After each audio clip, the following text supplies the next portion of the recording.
Revenons en France avec l'ouverture à Paris du procès pétrole contre nourriture, les détournements de fonds qui ont entaché ce programme de l'ONU. En Irak, 20 personnes sur le banc des prévenus, dont Charles Pasqua. Clément Veyrénal, Yvon Bedin.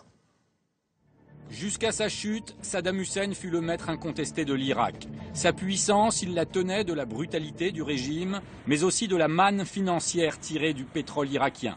C'est grâce à cet argent que le dictateur a pu, dans les années 2000, corrompre des dizaines de personnalités occidentales.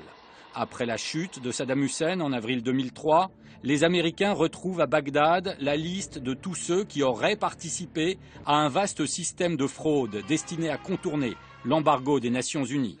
Parmi ces personnalités, l'ancien ministre Charles Pasqua, qui depuis le début de cette affaire affirme être étranger au scandale. Je me demande ce que je viens faire là-dedans.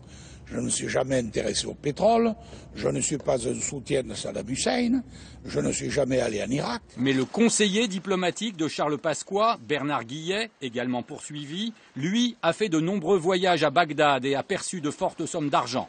L'ancien ambassadeur de France à l'ONU, Jean-Bernard Mérimée, a lui aussi servi d'intermédiaire pour contourner la fameuse résolution pétrole contre nourriture. L'ancien secrétaire général du Quai d'Orsay, Serge Boitvet, faisait également des affaires avec Saddam Hussein. Mais après avoir quitté la carrière diplomatique, pour son avocat, cela n'a rien d'illégal. À partir du moment où il est retraité et où il ne fait rien qui soit contraire ni à la morale ni à la loi, il est en droit de faire, comme tout citoyen, des activités complémentaires à la modeste retraite qui est la sienne. En échange des sommes perçues, certains avaient organisé des opérations de lobbying pour réclamer la levée de l'embargo en recrutant des personnalités de tous bords politiques.